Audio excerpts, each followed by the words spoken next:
Good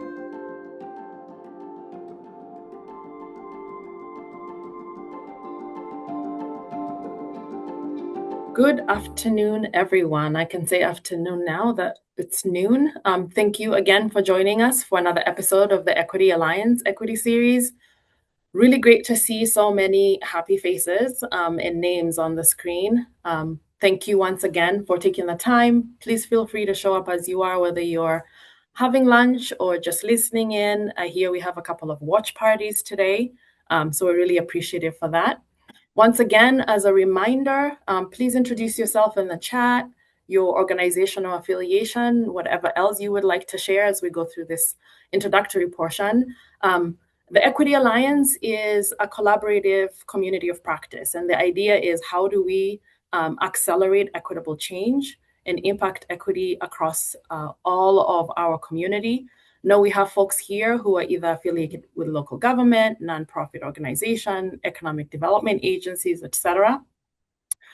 So at the Equity Alliance, our commitment is to co-create a healthier Rochester. And we want all of us to be included in the design of public policy and really highlighting that we want that growth to happen all people at a time, which is why we are so excited today to have Irene Ruiz Briseño, who is the Senior Program Manager at Greater Minnesota Housing Fund, to join us to have a conversation meaning we're all participating, on how we unlock potential, particularly thinking about lowering barriers, creating new pathways, and empowering emerging developers. But the big question is, why is this meaningful to us in Rochester, Minnesota, to our community?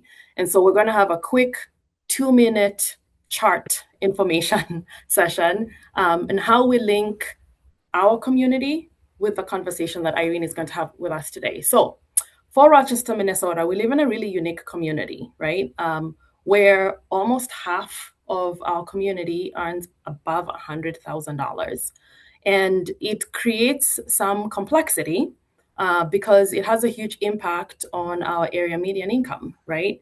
And we know that as we're thinking about poverty statistics specifically, we often look at the aggregate number and say, for the city of Rochester or for Olmsted County, the poverty rate is at about 7.9% compared to the rest of the country, which might seem good if you were looking at data from other cities or other counties. But if we were to disaggregate that information, particularly by racial demographic category, you will note that for a Black or African American community, as an example, that poverty rate is at 31%, although they only make up 8% of our community. And that is a trend that you see with many of our other BIPOC communities. It is also linked to housing affordability. We know for folks who are renters within our community, about 49% of renters are cost burdened, which means they're paying a third or more of their income towards their housing. Very different from folks who are homeowners, where it's only about 15% of those who are cost burdened. How does that show up in housing and housing affordability? This is pulled from the BIPOC housing report that we worked with the Housing Coalition on. You will notice here that there is a huge disparity in home ownership between communities of color and our white residents, about 77% for our white residents, 22% for our Black residents, which is almost like a 50% point gap difference. And there is a huge tie between, obviously, the poverty rate, home ownership rate, and wealth building. So our conversation today is really centered on the concept of these two main ideas. One, how do we preserve naturally occurring affordable housing in our community? And secondly, how do we create opportunities for emerging developers with the goal of creating wealth building? So Irene, who is here today, is responsible for all aspects of the Greater Minnesota Housing Fund in terms of the Emerging Developer Program. She also plans, implements, and coordinates all programs and activities, including providing technical assistance and connecting participants to grant making and financing. And really excited because not only does she provide some of the historical context, but will walk us through how some of these ideas were implemented, and then has a couple of case studies that allow us to see the impact that it has had in the communities that she's worked with. So with that really quick data introduction and hopefully tied to our local community, really excited to introduce Irene Ruiz Briseño. Please join us in sharing in this really important conversation. Thank you. I'm so excited to be here today and to share this information with you. As Chow mentioned, my name is Irene Ruiz-Burseño. I'm with the Greater Minnesota Housing Fund, and my presentation today is called Unlocking Potential. So just really quick, for those of you that are not familiar with who we are, the Greater Minnesota Housing Fund was established in 1996 with a mission to create stable, affordable housing in Greater Minnesota. At some point during our history, we expanded and now we serve all 87 counties in Minnesota, as well as the tribal nations within our state boundaries. Our mission as a nonprofit organization is to create strong communities and affordable homes.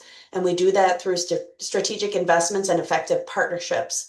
And we're really proud to call the city of Rochester and the Rochester Area Housing Coalition a very important partner of ours in this work. We are designated as a CDFI, or a Community Development Financial Institution, which means that we're a lender in the easiest way that I can explain what we do. We provide loans, different types of loan products, and it all goes towards our mission of creating and preserving affordable housing. We are also dedicated to social and racial justice, and we're committed to advancing solutions that support equity for communities of color throughout Minnesota. So my presentation today is really based on some work that we did over the past couple of years with an evaluation report that took a look at the intersection of emerging developer programs, not just Greater Minnesota Housing Funds, but other emerging developer programs that exist throughout the state, and the intersection of programs that support naturally occurring affordable housing. So over several years, these two strategies have been increasingly paired. In theory, it makes a lot of sense. If you're an emerging developer, acquiring a small NOAA property, rental property, could be a way for you to get into the business without the risk and the costs associated with new development. So many emerging developers opted to find small NOAA properties and acquire those to start learning the affordable housing business. A lot of policymakers and funders supported this premise that emerging developers should play a key role in preserving NOAA housing in their communities, because many of these emerging developers are from the communities that they're wanting to reinvest in, and it helps them to, again, participate in the housing development ecosystem and start with a smaller project. However, that assumption that these two goals were always going to reinforce each other had not yet fully been evaluated. So several years after, a lot of this emerging developer, small NOAA activity was going on, GMHF took some time to examine how well are these parallel goals working together, building developer capacity while preserving NOAA housing. Where do the goals of each of those initiatives amplify each other's impact, and where are they creating tension or risk or challenges? So the report, which we will share a link to the full report after this presentation, I encourage you to read it in its entirety. It has a lot of information and data. It really synthesizes what's working, what isn't, and what must change. And GMHF and our partners that participated in this evaluation effort are coming together to really take the report, not only for the rich data that's in there, but as an action plan for making both of these types of programs work better. So again, the report examines emerging developer programs and NOAA preservation initiatives.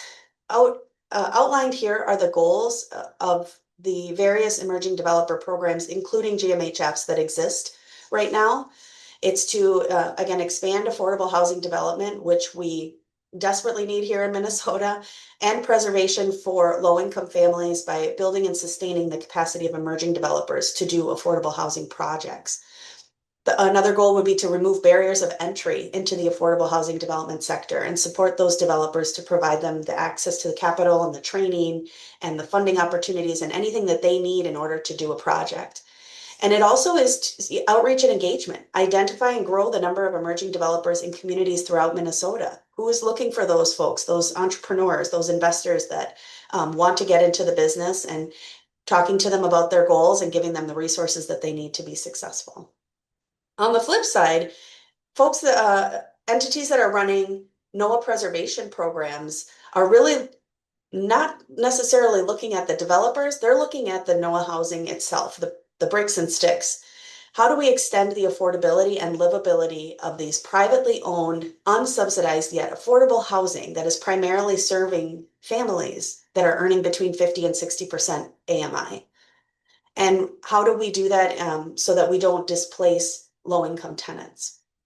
So when these NOAA properties go up for sale, it's an opportunity for an emerging developer to come in and take ownership of the property, extend the affordability, do some capital improvements to repair the physical condition of the property, or it's a missed opportunity for that, and it's an opportunity for an investor to come in, increase the rents, and then cost burden or displace low-income families from that building. So at a high level, some of the challenges that were very persistent in working with emerging developers doing NOAA housing projects is that there is tremendous financial strain on these properties. A lot of these properties are, on average, the ones that we looked at were about 75 plus years old. They had a lot of deferred maintenance and repairs from the existing owners or the previous owners. Another challenge was that just more support is needed for brand new developers. Many emerging developer programs go very heavy on the support on the front end. Like, we've just got to get this developer to closing. We've just got to get them to closing. And then once they get to closing, that's actually when more support is needed. Okay, now I own this building. Now what? How do I get the tools to do property management, maintenance and repairs, work with tenants through various issues? What do I need to know about fair housing laws? Things like that.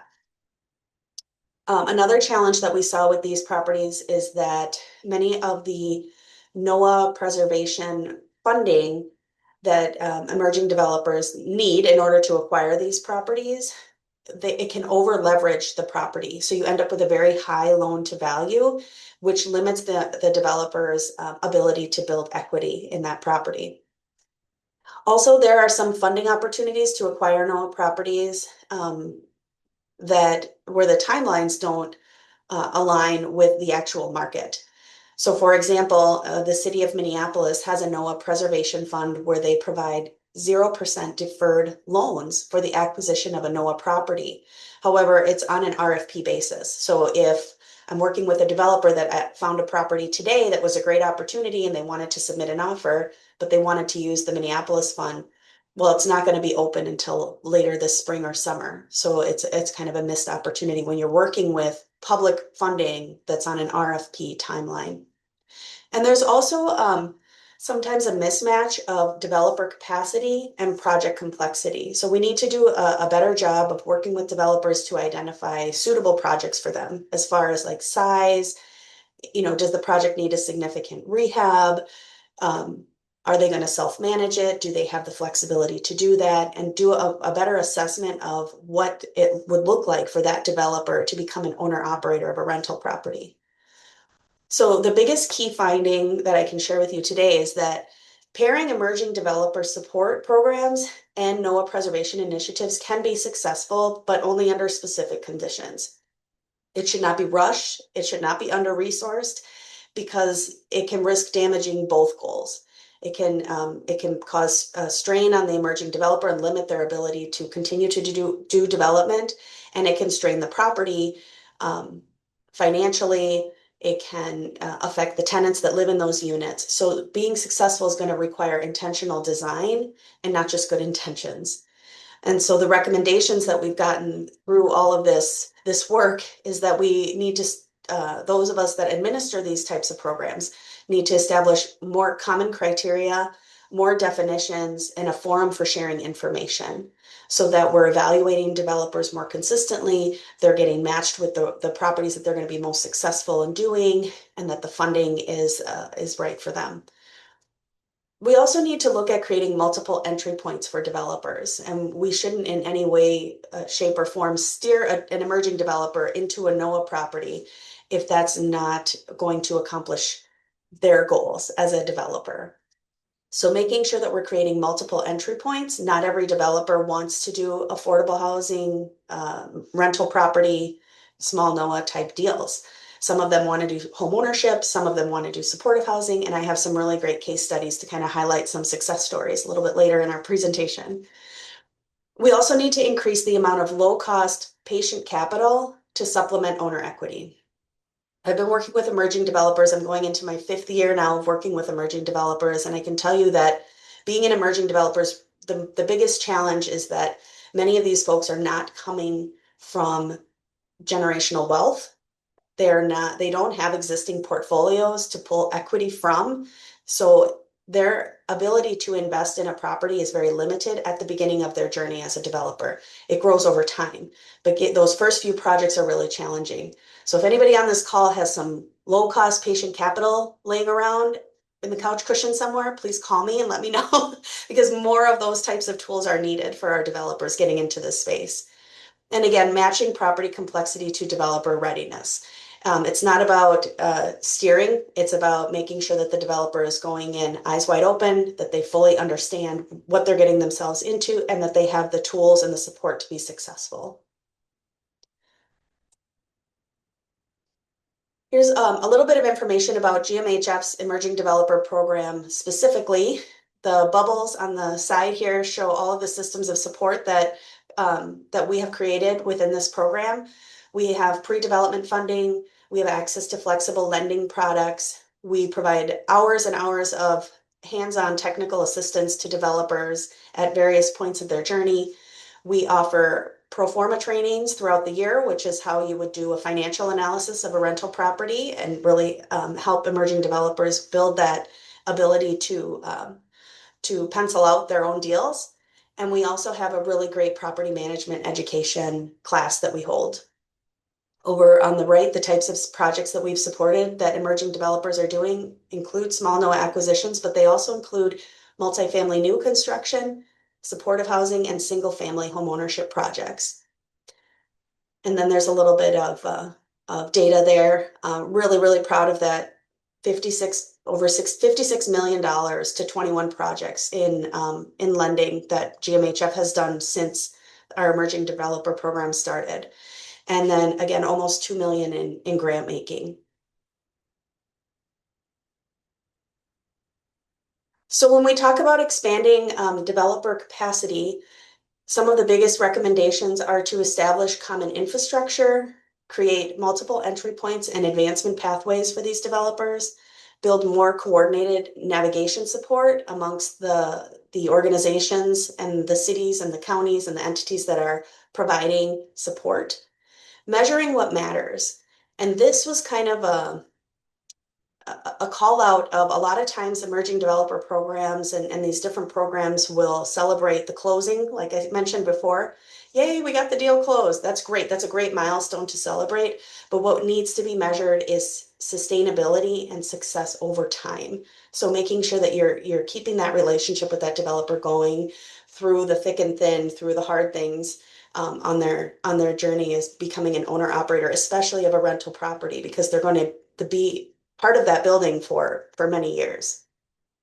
And then acknowledge when different paths serve better. And I'll talk a little bit about that in a couple of the case studies here. So the first couple of projects that I'm going to highlight here are NOAA preservation projects.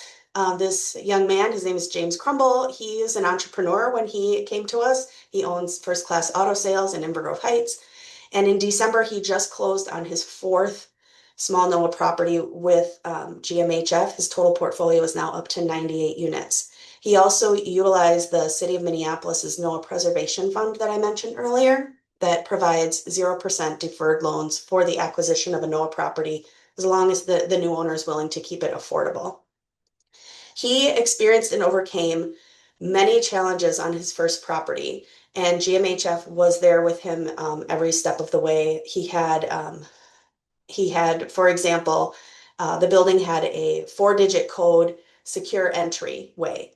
And it appeared that everybody in the neighborhood had the 4 digits to get into his building. And so there was a lot of unauthorized access. There was a lot of security issues. There was people's packages were being stolen. There was just way too much access because that code was being shared widely.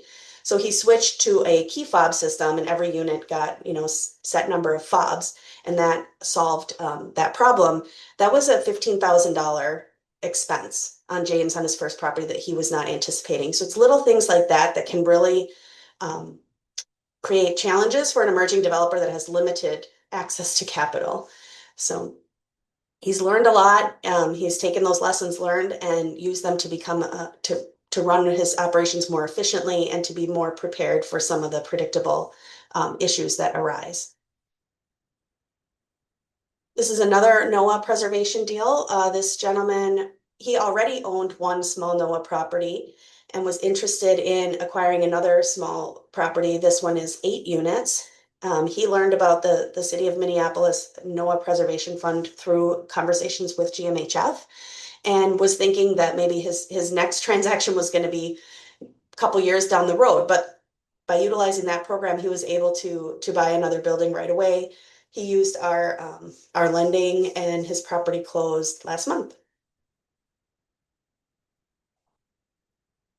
So on the NOAA preservation side of things, some of the biggest lessons that we've learned in working with emerging developers doing these transactions is that on the building developer capacity side is that there does need to be some foundational education requirements, which is why we created a couple of trainings for emerging developers, specifically looking at acquisition and rehab projects of small NOAA properties. A lot of developer trainings that existed, we have found, talk more about new development and other tools such as new market tax credits or low income housing tax credits. And learning those things is important if that's eventually where this developer wants to go on their journey. But those types of trainings weren't relevant to buying an affordable building that was already occupied. Folks needed to learn things like fair housing, property management, planning and budgeting for maintenance and repairs, how to deal with tenants. So GMHF created a new property owner seminar. It's a day-long course. It hits the highlights of all of those things. We also provide a 1-year membership for new owner operators of rental properties to the Minnesota Multi-Housing Association, which has a variety of different trainings to support owner operators of rental properties. And like I mentioned before, we created the pro forma training, which is on the front side of things as you're looking at buildings to purchase and evaluate. How do you do that financial analysis and make sure that the building is financially sustainable? So recommendation was to create more comprehensive pre-acquisition training. We've done part of that. We're working on beefing that up. Provide continuous support throughout the ownership life cycle, not just to the closing table, but beyond. And develop some shared competency benchmarks, again, to better evaluate which developers are more ready to proceed and which need a little bit more support. How to prepare for some predictable pitfalls in these types of transactions is really to separate program participation from property commitments. So a lot of programs for emerging developers require that they have site control or that they have already signed a purchase agreement. And sometimes that misses an opportunity to negotiate maybe a better asking price or to look at other properties or to evaluate properties against each other, so that if your participation in said program hinges on you having working on this specific project, you're kind of locked in, and it removes any flexibility for you to um, find a different project or a different property or location or things like that. So that site control requirement has been a struggle for some of these deals. We also have started to do better about preparing developers for common transaction traps. And that is things like making sure that if you're going to buy a rental property, that you are inspecting 100% of the units, because the seller and the listing agent will show you the 3 nicest units and they won't show you the bed bugs behind the fourth door. It's just, the sellers want to sell, the real estate agents want to close, and we need to do a better job of looking out for the best interest of the buyer, of the emerging developer, and make sure that they're seeing all the units, that they know exactly what they're getting into, that there are clauses in their purchase agreements that they really understand if they're going to give some earnest money towards a deal. When does that money go hard? When do they have to close by? Do they have a long enough timeline for getting appraisals and inspections done and that kind of thing? It's also recommended that the folks running these programs create some kind of a way to share learnings of deal experiences. So GMHF this year is going to organize more networking events where emerging developers can talk to each other, can talk to experienced developers, and more mixers where folks can just casually share information, make connections, pass out their business cards, and start to really build their networks and relationships within the industry so that they have more support and resources to tap into when they have an issue arise. Establishing reflection periods, making sure that the developers aren't moving too fast or that these deals are being rushed. And then again, matching project complexity to the developer's capacity. The next type of project that I'm going to highlight here is single family development. So we've worked with a few developers on projects that are either rehabilitation of a distressed property or new construction of a single family home or a small multifamily like a duplex or a triplex that the developer is not going to own and operate long term. They're going to list it and sell it to a low or moderate income family.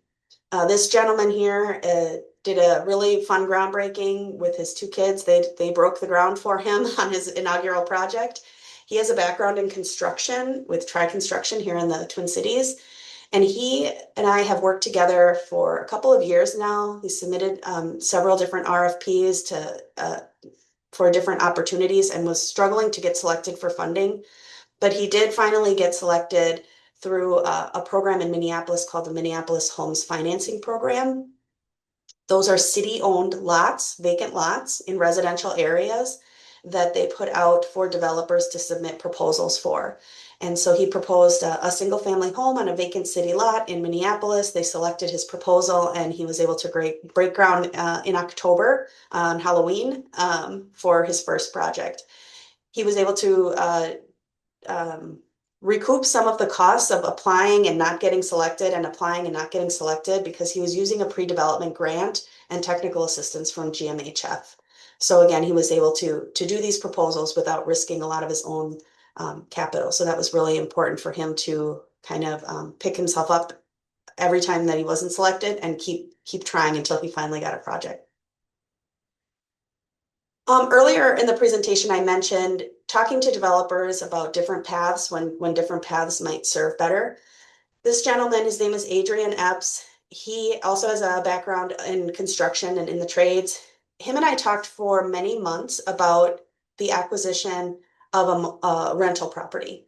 And we looked at a couple of different properties. We penciled out a couple of different deals, and it just wasn't sitting right with him. It wasn't like his vision of what he wanted to do, acquire a building and then be an owner operator of a rental property. And so he pivoted and we started talking about, well, what would it look like to build and sell a single family development? And that's ultimately what he ended up pursuing. He also utilized the Minneapolis Homes Financing Program. And after he got selected for one home and was subsequently selected to do a second project. And he also received a pre-development grant that helped him get started and a construction loan from GMHF to do that first home.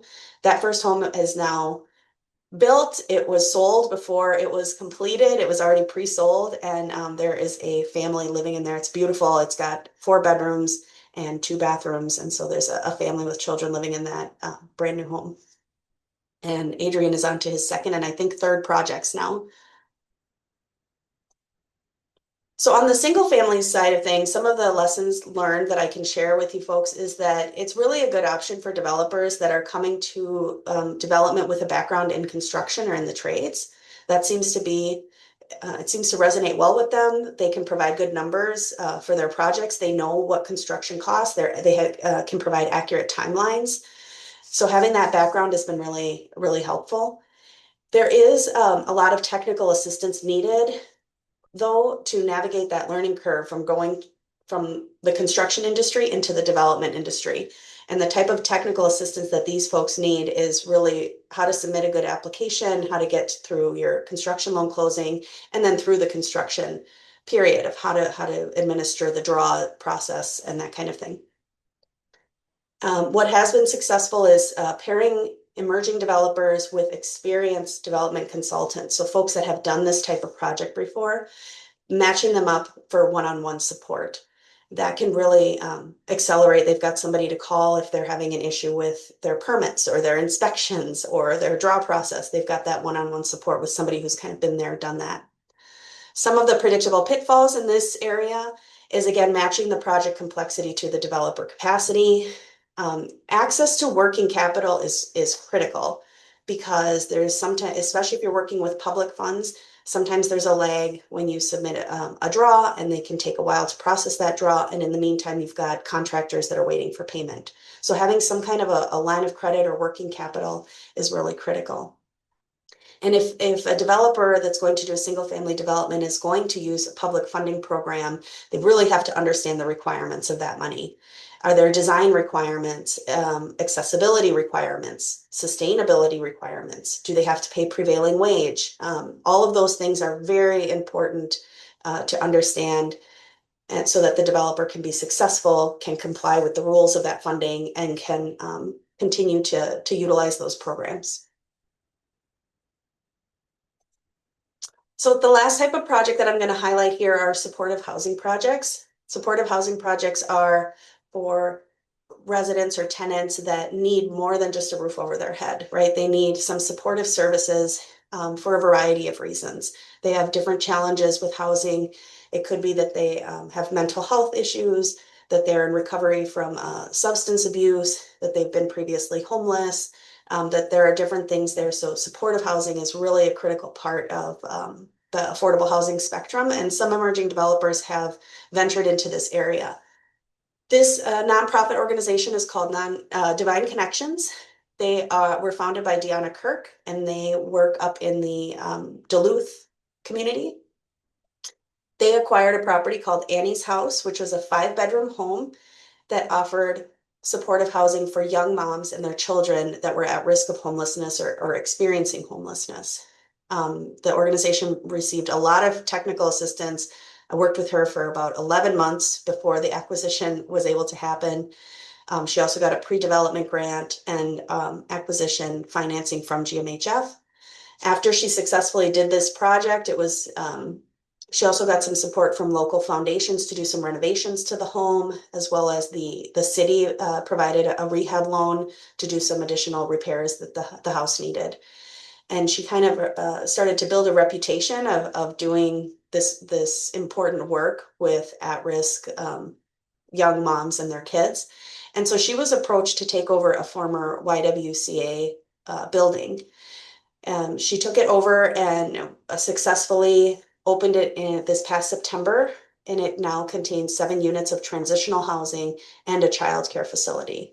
So she has continued to expand this supportive housing model in different properties in the community. It's very inspiring. Another supportive housing project, these gentlemen, is Ben Dossman and Marcel Gerritsen. We worked with them. They had already come to the table with 25 plus years of experience in working with populations experiencing housing challenges and needing support. So they work where Deanna is working with women. These guys work almost exclusively with men that have criminal backgrounds. They take referrals from Salvation Army, folks that are living on the street, just a lot of challenges, and they have a really good expertise on how to help those folks be successful.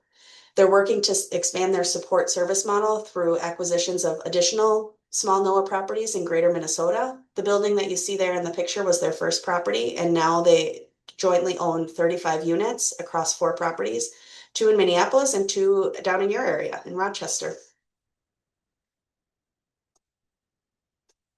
So for the supportive housing side of things, if you're working with an emerging developer that's interested in this area, it is a good option for folks that already have experience as supportive housing providers.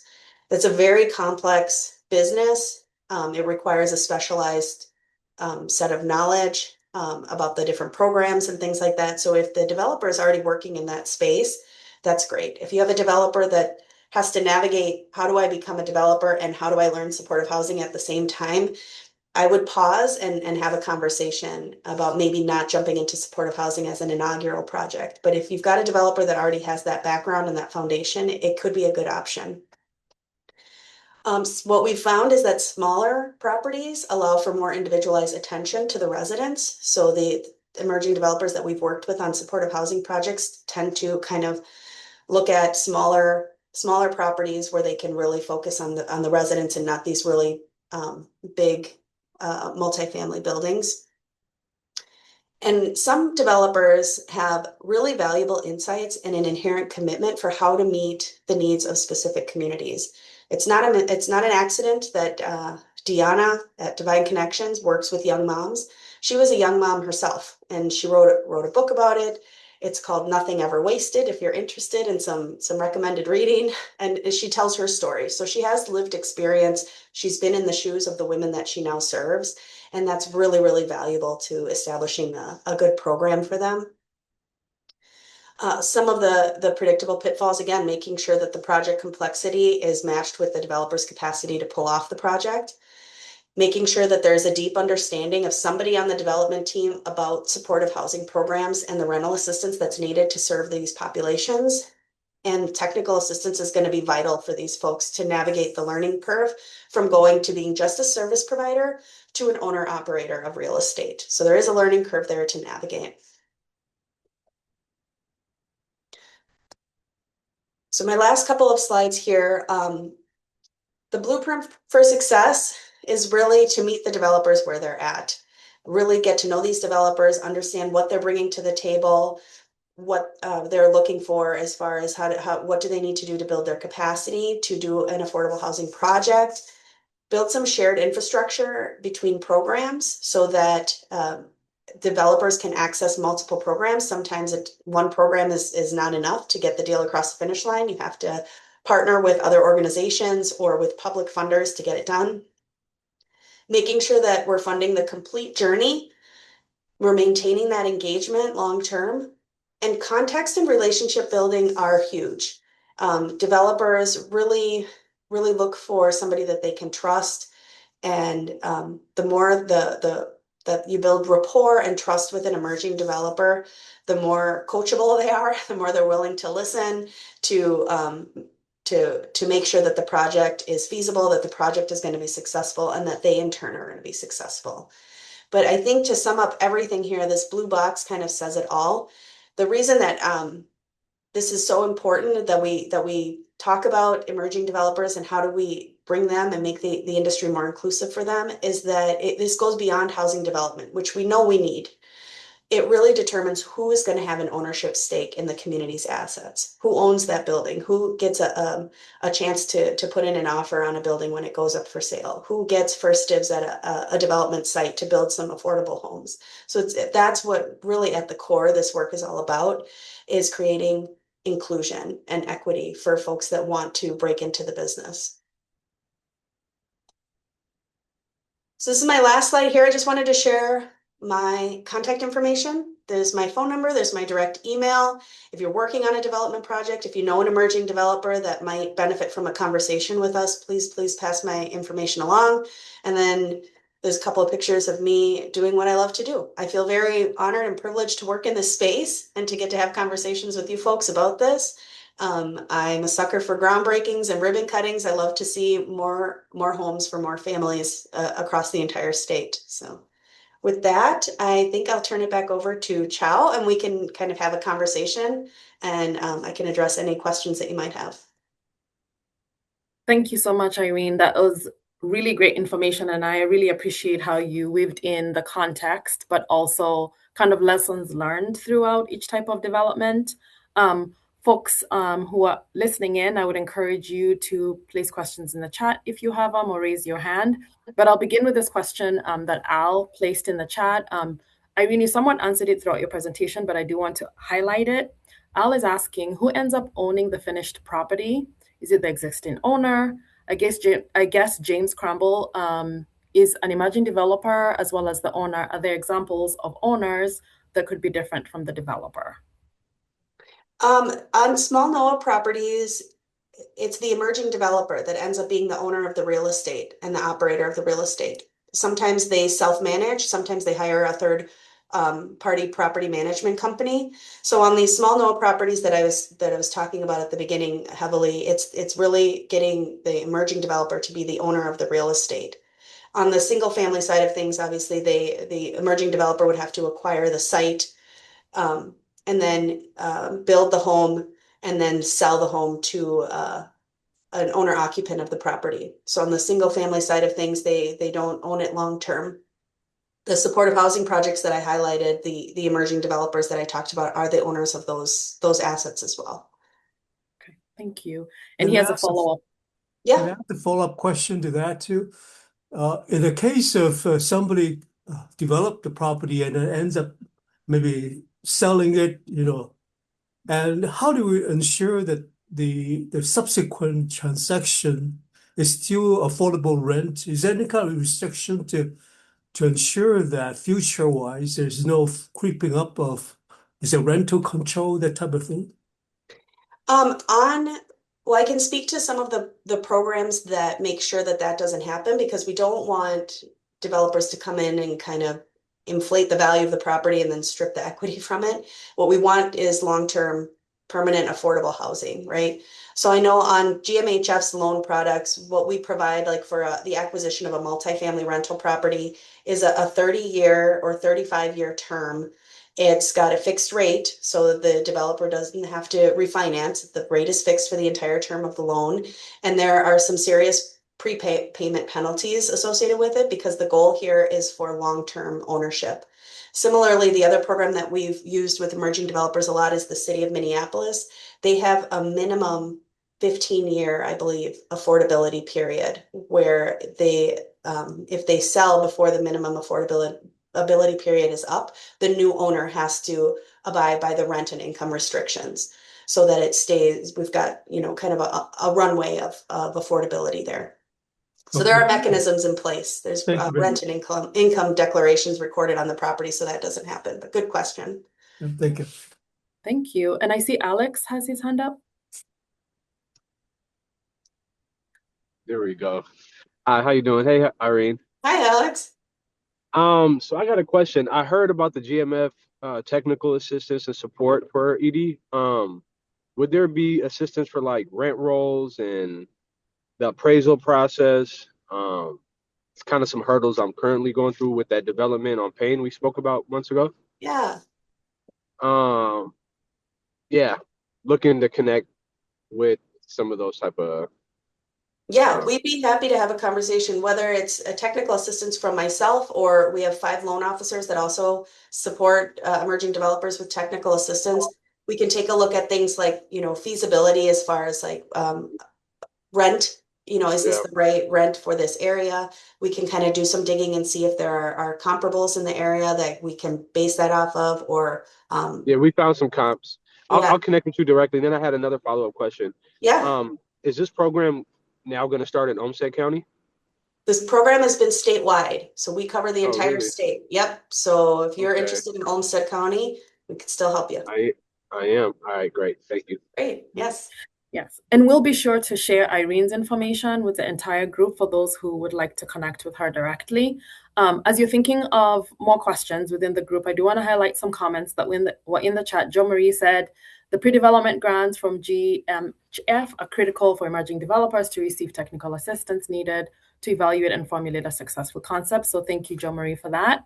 And then Julie from SBDC says, Knudsen Construction has a great program, the CAP Knudsen Alliance program for people who want to start and grow their own businesses. So if folks are able to connect with that program as well. Tawanda is asking in the chat, what barriers are removed when it comes to loan options for people of color, knowing a high percentage of the population face credit challenges and lack of financial literacy? That's a great question. I'll tell you a little bit, probably more than you want to know about the underwriting process at GMHF. Our loan officers heavily, heavily, heavily underwrite the project. So if an emerging developer wants to acquire a multifamily building, for example, we are looking, I would say it's like 80% of the time is spent understanding the building. So making sure that we have an accurate rent roll, making sure that we have accurate operating expenses like taxes, insurance, utilities, maintenance and repairs, making sure that we've got a good budget for the expenses, and then backing into a mortgage that payment that's also affordable, that leaves enough cash flow. The building should be self-sufficient, meaning that the rents coming in should cover the expenses and cover the debt without the developer having to pull from their own wages or their own personal income to keep the building going. So that has been a way that we've helped remove barriers for developers, because we're not looking at your personal debt to income ratio. The building should pay for itself. We don't have a minimum credit score. We do look at the developer's credit report just to make sure they have a history of paying their obligations on time, that there's no active judgments or bankruptcies or anything that we should be concerned about. But again, we spend a lot of our time underwriting the building. For folks that lack financial literacy, and I know not everybody loves multifamily underwriting or underwriting in general, I'm usually the first point of contact before the developer would get handed off to the lending team. So I spend time with developers making sure that they understand the project pro forma. That's really the foundation for understanding that's financial literacy, like in the development world, is understanding the project pro forma, the income, the expenses, the costs, all of that. And so that's the number one request that we get for technical assistance. We hold pro forma trainings multiple times a year. They're always at capacity. So it's really a big need in the community. So I thank you for highlighting this issue, Tawanda. But usually the developer will spend a lot of time with me, and once they develop a really solid pro forma and they understand it and they're ready to be handed off to the loan officers pick up where we leave off. They get them through the loan approval process, through the closing process, and then our asset management team picks up the relationship after closing. So we do work with folks. There's no time limit or cost associated with our technical assistance. Some folks need, many hours of technical assistance. Some just need a little bit to tweak up their numbers and get them to the lending team. So we really do try to meet folks where they're at with that. And we do try to focus our underwriting heavily on the sustainability of the building and kind of take the person out as primary and look at them more as a secondary. Does that answer your question? I don't know if Tawanda has access to her mic, Okay. but Tawanda, pipe up if it does. Oh, she said, yes, thank you. That is wonderful. I can't wait to share this information out with my network. Alex does have a follow-up question. He's asking, does Greater Minnesota Housing Fund offer DSCR, and please tell us what that is, for multifamily buildings? DSCR is debt service coverage ratio. So what's an easy way to describe debt service coverage? That's like, so a building, a rental, a multifamily apartment building with a DSCR of 1.0 means that it's breaking even. Means that the rent that's coming in is just enough to cover the expenses and the mortgage payment, and there's not a penny left over. That's a DSCR of 1.0. Our underwriting requires a debt coverage ratio of 1.2. So we want to see buildings that are able to bring in enough rent to cover their expenses and their debt payments, and then have a cushion at the end for the inevitable unexpected costs. Maybe your insurance went up. Maybe you had more repairs this year than in other years. Maybe you had a unit turn that was more expensive than the average unit turn. So we look at a 1.2 debt service coverage ratio on our underwriting. But if you're talking about like DSCR notes, those are called like a cash flow note. I don't believe that we offer those, where it's purely based on the cash flow. Yeah, the question was, off the cash flow, with the cash flow of the building, you kind of answered it at that 1.2. So if a building does cash flow 1.2, it would be eligible for a GMFH loan. Yeah, that's for our first mortgage product, but I can talk to you more specifically too. Are there folks that have additional questions or reflections? Otherwise, I do have a question here for me. One more question. They're talking about property owners. Could a nonprofit do the same? Yes. Yes, some of the developers that I've worked with have set up a nonprofit organization to be the owner of the property. It doesn't have to be a for-profit entity. Thank you. Mhm. And then Al is asking, are there currently NOAA projects in Rochester? I believe there are, and I don't want to put Joe Marie on the spot, but I believe that the coalition has supported NOAA acquisition projects in your community. Yes, I believe that is correct. And I don't know if Joe Marie is still on the call. Yes, I am still on the phone. We're echoing really bad in here. Joe Marie, you can certainly send the information to Afa and I, and we will share it with the broader group on some of those. Can you hear me projects. now? Okay. We can, but you're echoing. Okay, and then yours should be good. Right now? The short answer, Al, is yes. Sorry. There's both. There's been NOAA acquisition projects completed in the Rochester area, and I believe there are NOAA projects like when they go up for sale. They're naturally occurring affordable housing. They're not Section 8. They don't have any rental assistance tied to them. They're just below market rents for whatever reason. Maybe they're older buildings. Maybe they lack the amenities like the underground parking or the fitness room or the swimming pool. Or maybe they're in neighborhoods where the rents are just naturally lower. Absolutely. And I think Jo Marie was able to share a little bit more now.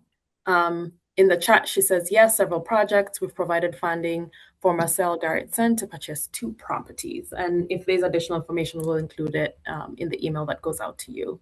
I was curious, Irene, for areas where you have found kind of greater utilization or connection with this project, what has been the common thread in terms of communication with emerging developers? How are they hearing about you?